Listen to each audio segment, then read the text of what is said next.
Comme nous sommes connectés à la base de données, désormais on peut commencer à créer le contenu du contrôleur à proprement dit.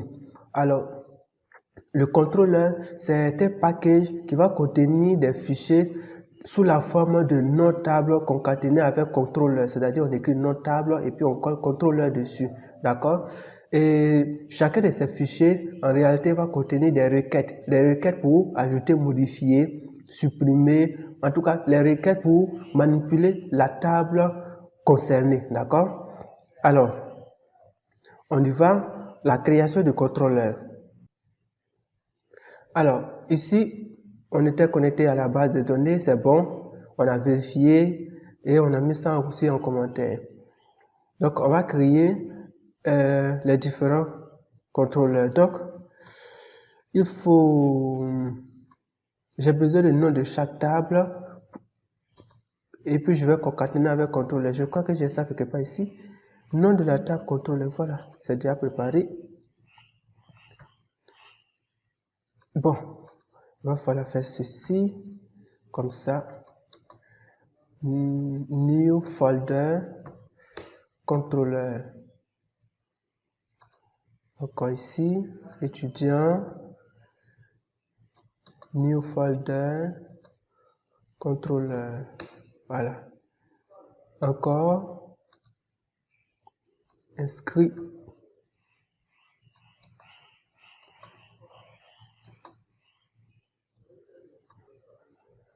Bien. Inscrit contrôleur. Il reste qui encore?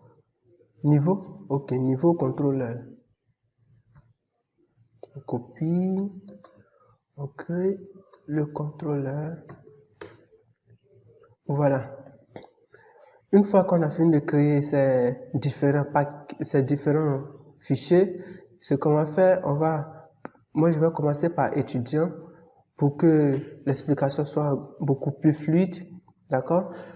C'est déjà une classe qui va contenir des méthodes de créer, modifier, supprimer, ainsi de suite. D'accord? Donc c'est parti. Classe. On vient dans class name. Le class name, c'est le nom. D'accord? Moi, je préfère que ce soit le nom qui est là. Donc, on va venir rechercher ceci. Et on envoie ça ici. En commentaire. Lui, c'est étudiant contrôleur. Puisque c'est pas lui, on a commencé. Nous, on voudrait que, une fois qu'on appelle étudiant contrôleur, il se connecte directement à la base de données. Ici, puisque lui va contenir les requêtes. Donc, il faudrait qu'il soit connecté à la base de données pour pouvoir exécuter les requêtes, d'accord? Et donc, on va créer une variable pour récupérer l'instance de connexion, c'est-à-dire private, parce que c'est ici seulement qu'on va utiliser cette variable, private $base de données. Alors, nous, on va lui dire que lorsque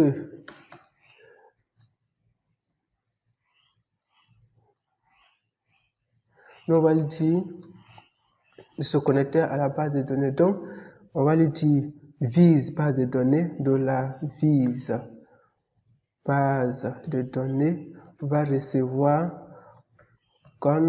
c'est comme ça on l'a appelé dans le fichier connexion, get connection. Voilà, get connection. Donc, on récupère ici l'instance de connexion et à partir de là, on peut commencer nos différentes méthodes. Par exemple, on va commencer par la méthode de création, donc public function créer. Non, il faut deux E, voilà, créer. Et voilà, c'est parti. Créer, on va faire des requêtes préparées. Donc, moi, j'appelle ma requête query.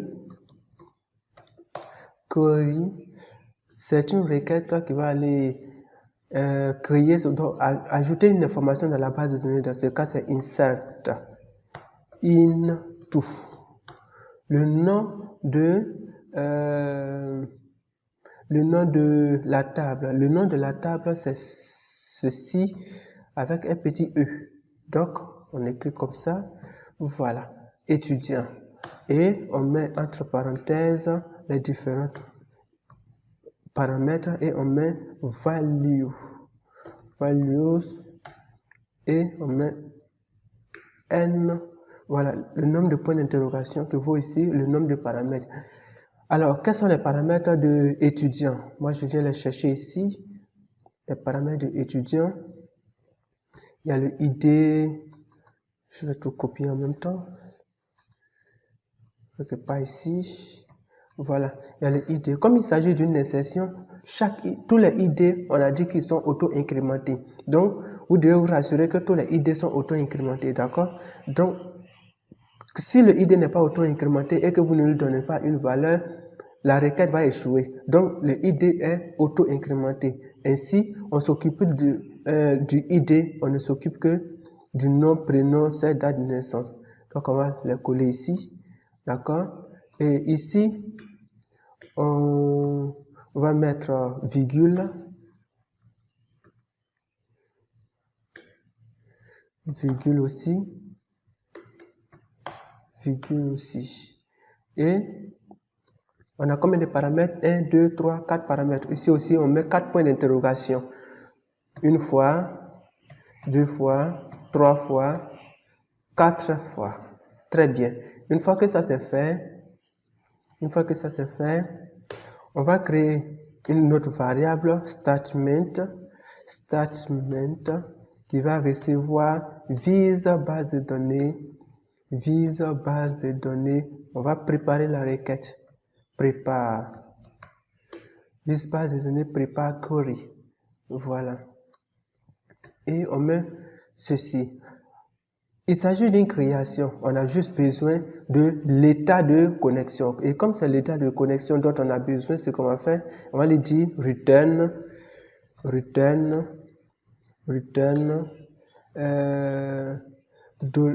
$statement execute. Voilà, on a execute qui est là. Très bien. Ici, on va utiliser donc notre modèle. Dans le modèle, on a créé étudiant, d'accord? On a créé étudiant. Donc, on va utiliser le modèle pour lui dire que bon, quand on va appeler la méthode create, il faut lui envoyer un objet de type étudiant. Puisque dans l'objet de type étudiant, il y a tous les paramètres qui sont dedans. Donc, ce sont des variables qui sont déjà créées. On ne fait que les utiliser, d'accord? Et donc, pour pouvoir utiliser le modèle ici, il va falloir l'inclure quand même. Ok, donc on va faire ici include one. Moi je préfère include one pour éviter les erreurs d'inclusion multiple. Donc on va inclure, on va dans modèle, on va dans modèle, c'est comme ça j'ai écrit slash et on va prendre étudiant.php. Étudiant.php, c'est parti, comme ça, .php. Alors, s'il inclut, on pourra l'utiliser ici. Donc, on va lui dire c'est un objet de type étudiant. Donc, on est parti, on dit étudiant, voilà l'objet de type étudiant, $étudiant. Moi, je préfère que ça soit petit e, là, comme ça fait la différence entre le type et la variable elle-même. Et donc, dans execute, on aura besoin de son nom, son prénom. On a mis combien de points d'interrogation ici? 4 points d'interrogation. Donc, execute aussi doit prendre 4 paramètres aussi. Et le premier paramètre correspond au premier paramètre qui est ici, le deuxième paramètre d'ici, et ainsi de suite. D'accord? Execute, c'est un tableau. Donc, on lui donne déjà la forme du tableau et on va lui dire $étudiant et on va prendre son nom. Son nom, c'est getNom. D'accord? getNom. Virgule, on va prendre aussi son prénom, son get prénom. Non. Qu'est-ce qu'on a fait? Je n'ai pas couplé. Voilà. Son get prénom. Virgule, on va prendre également son get. Je crois que le paramètre suivant c'est ça et ensuite date de naissance. Voilà, virgule, sa date de naissance aussi. date de naissance. Voilà. Donc la requête de créer étudiant est complète. On a nos 4 paramètres qui sont là. Une fois qu'on a fini de créer cette méthode, on va créer aussi la méthode de modifier. Modifier. Et modifier reçoit aussi un objet de type étudiant. La différence, c'est que ici, on aura besoin de son ID pour savoir le ID qu'on appelle l'étudiant précis dont on veut modifier les paramètres. D'accord? Donc ici, c'est étudiant son get ID. Get ID. Et on va modifier la requête. La requête ici, ce sera quoi? Désormais, c'est plus entre parenthèses, c'est égal point d'interrogation. Voilà, égal aussi point d'interrogation. Égal point d'interrogation. Égal aussi point d'interrogation. Voilà. Oups, faut supprimer ça. Et ici, ce n'est pas values, mais c'est plutôt where, où le ID est égal à. Donc, where ID égale aussi point d'interrogation. Et c'est pourquoi le ID il est à la fin ici. D'accord? Très bien. Voilà la requête de modification. On va créer aussi la requête de suppression. Ajouter, modifier, donc ici supprimer. Supprimer. D'accord? Et dans supprimer, on n'a pas besoin de tous ces paramètres, on a juste besoin de son ID. On a juste besoin de son ID. Oups, ici c'est pas insert into. Désormais c'est update. Update étudiant. Site, voilà. Update étudiant. Modifie l'étudiant dont les paramètres remplace les paramètres par ceci. Ici, suppression de ID. Déjà, on va lui dire que c'est pas comme ça. On aura besoin de ID, donc on va conserver ça. La suppression, on dit delete. Delete from. Delete from étudiant toujours. Moi, je vais copier ça. Delete from étudiant. Delete from étudiant. Where ID est égal à ceci. Donc, ce qu'il va faire, il va aller chercher et il supprime. Donc, ici, on va mettre $id. C'est le seul point d'interrogation. D'accord? Le seul paramètre à passer par execute. Et je rappelle, tous ces 3 méthodes-là, on a juste besoin de l'état, d'accord? L'état de la requête. Est-ce que la requête s'est bien passée ou pas? C'est pourquoi on fait return et on met sur la même ligne statement execute. Statement execute, si vous avez remarqué. Par contre, on va créer désormais la requête de sélection. Vous allez voir qu'il y a une petite différence. Nous, on va dire select. On va lui dire qu'on veut créer une méthode select. Select, qu'est-ce que select va faire? On va lui dire, bon, on a dans la table étudiant par exemple, on va dire, va sélectionner dans la table étudiant où le ID est égal à 2. D'accord? Donc, en fonction du nom de la colonne et de la valeur, on va aller chercher la ligne correspondante. Donc, on va aller chercher dans la base de données où le nom est égal à Ouattara par exemple. Donc là où le nom est égal à Ouattara, il va nous récupérer cette ligne, ou bien s'il y a plusieurs lignes, il va nous récupérer cette ligne. Donc c'est ce qu'on va faire dans select.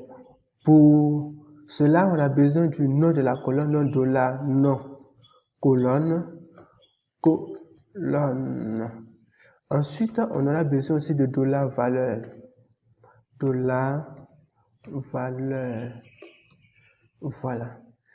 Et dans ce cas, ce n'est plus delete, mais c'est plutôt select. On va lui dire tout. On ne sait jamais. Si on lui dit, s'il y a plusieurs Ouattara dans la base de données, on risque de retourner plusieurs lignes. Et donc, il faut mettre select tout from étudiant.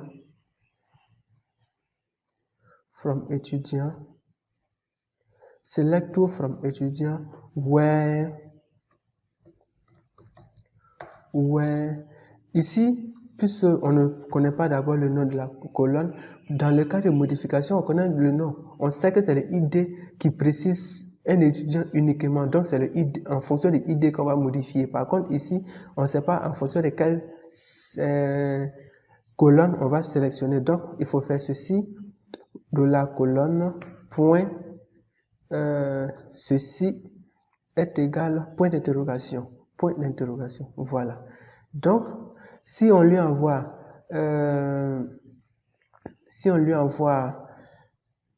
nom, la colonne nom, et donc il va remplacer ce nom et le point d'interrogation ici va prendre la valeur. Si nom est égal à Ouattara, Ouattara sera quelque part ici. Voilà. Je disais tantôt que cette requête ne va pas être exécutée de cette manière, mais c'est plutôt comme ça. On exécute sur une ligne et on ne retourne que le statement. Ça, c'est ce qu'on fait lorsqu'on veut retourner une liste d'éléments, d'accord? Mais si on veut retourner juste l'état, on met ça sur la même ligne, ok? Voilà, ça c'est bien fait.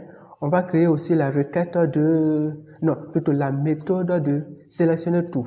On va lui dire, bon, peut-être qu'on aura besoin de sélectionner tous les éléments de la base de données. Donc, dans ce cas, dès qu'on t'appelle, retourne-moi la liste de tous les étudiants de la base de données. Dans ce cas, c'est un select sans condition. Un select sans condition. Donc, select tout from étudiant. Voilà. Et lui n'a pas besoin de tout ceci. On retourne la liste des étudiants. Alors, je crois que c'est l'essentiel qu'on peut avoir dans les actions d'une table, d'accord? Et après, s'il y a des tables à spécifier, s'il y a des paramètres à spécifier, on va les spécifier. Pour le moment, chaque table doit avoir ces différentes méthodes. Donc, vous pouvez implémenter ceci sur les autres tables et on se retrouve tout à l'heure. Alors, moi j'ai fini de mon côté. On va faire un peu une présentation. Voilà de ce qu'on a fait. C'est année unive, donc on n'est pas son modèle. Le modèle année unive, plutôt on inclut, d'accord? Ça reste la même chose, on se connecte à la base de données. Donc on récupère l'instance de connexion, d'accord? Et ici on reçoit déjà un objet de type année unive. Et on récupère que son libellé. Ici, le seul paramètre dont on a besoin, c'est le libellé. D'accord? En cas de modification également, on reçoit aussi un objet de type année unive. On ajoute son ID.